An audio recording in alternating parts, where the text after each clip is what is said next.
This is just like a video game. For those of you that have played video games in the past or still play video games, you'll understand this. All I'm trying to do is increase the stats of my character, improve the attributes, improve the skill of my character. And I'm the character. And those of you who played video games, you'll understand that in order for you to get, say, from level 1 to level 2 of your character, it takes a certain amount of hit points or experience points, EXP points, or whatever. To get to, say, level 10 to level 11, you need a lot more points. It's like an exponential scale. So you might need 10 hits from level 1 to level 2, and you need like 1,000 from 10 to 11. So that's what's happening here. Same thing in weightlifting and training in the gym.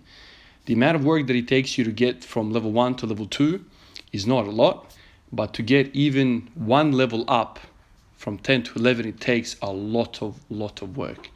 It takes so much work that basically it's the same amount of work that gets you from level 1 to like a level 7. That's how much it takes.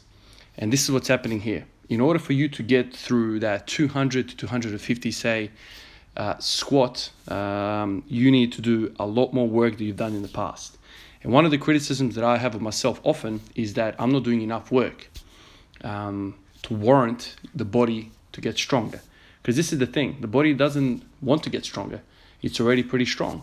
And so it needs a lot of convincing to put on those adaptations, to get to those adaptations, to put on the necessary strength so you can start handling and throwing 200 and 250 kilos around. Because of those thoughts, yesterday when I finished my high rep squatting, I ended up doing 40 kilos for sets of 30 up to 5. I did 5. Went on with my day. I was kind of jelly-legged for a little while, and then it kind of disappeared towards the end of the day. And so around 6, 7 o'clock, I decided to do another training session. What this looked like was me being in the house with the kids, put some music on, and I ended up doing sets of 50 bodyweight squats. And those bodyweight squats were done to a dining chair. I ended up doing 500 all up, so 10 sets. And let me tell you, that session was a lot more difficult than the earlier session in the day. It's just, there's no two ways about it. The 40 kilos that I had on my back was basically nothing compared to the amount of volume that I did with the body weights squats. The whole time I was thinking about Mike Tyson. Some of you guys mentioned a few other people who have done even more reps per day in terms of squatting, bodyweight squats, and I just kept thinking to myself, man, there's something to this. There has to be something to this. Mike Tyson was the youngest heavyweight champion in boxing in the world, in history. And if he used a regiment like this, it has to be effective. This thing wouldn't be effective. He proves the fact that it was completely effective. So if I don't get anything out of this, I will get work capacity. That's basically, a surefire thing that I'm going to get. Work capacity is important. It's one of those things that's kind of like in the same boat as core work. It's not sexy. It's not sexy to do capacity work, to do GPP, increasing your fitness level, but it's crucial. Just like core is crucial, to make sure your trunk and your spine is, intact and doesn't crumble under the real weight, if you will, that you end up doing. Work capacity is just like that. Work capacity allows you to survive heavy squat sessions, heavy sessions in general. So if you find 5 sets of 5 at 80 or 85% really difficult, I guarantee if you increase your work capacity, those sessions become easier because you're more resilient to fatigue. You're quicker to recover in between sets, and as a result of that, as a result of that work capacity, you will get stronger. So it's not like a direct correlation between the two, but definitely work capacity has something to do with people that are strong. I also think about now Louis Simmons, who used to say that his training sessions would never, the boys would never go over an hour. Very, very minimal rest periods. They go in, they hit it hard, and they basically get out. And they usually come back in the afternoon, or they do some stuff in the afternoon at home. So this is what my thinking is right now. My gut says I want to do 2 sessions a day moving forward from now on. But I know when night shifts come around, it's going to be very difficult for me to get 2 sessions in. So right now, I'm going to kind of pen in or pencil into my training log that I'm aiming for 10 sessions a week. That means I'm going to have 3 more sessions than normally. So those 3 sessions are going to be basically my days off, when I don't have work and I'm uninterrupted.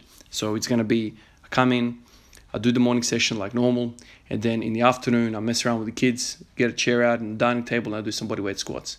Now these bodyweight squats, I started with 500 last night.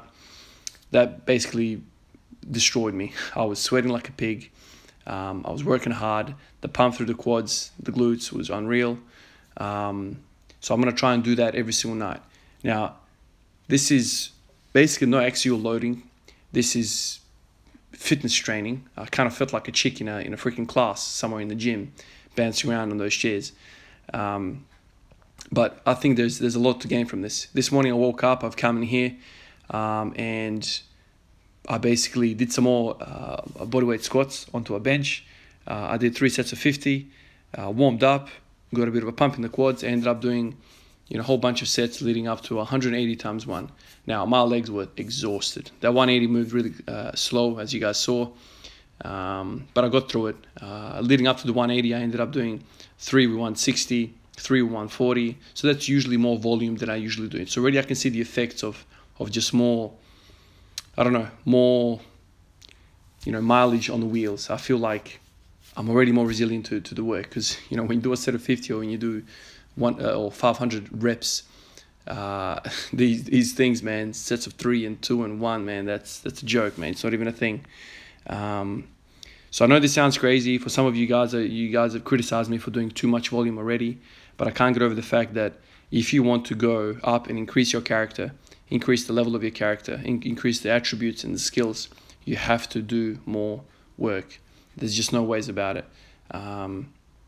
Some of the greatest have done it. Like I listened to Louis Simmons last night on his channel talk about it. It was like an hour-long piece, and he basically said, the guys that work the hardest, work the longest, are usually the strongest. So there's something to that. Minimalism is great in terms of, exercise selection. If you don't want to do heaps of different exercises, but work, you need to do a lot of work. And one of the things that I'm really excited about right now is the fact that I don't have any pain. I don't have any hip pain.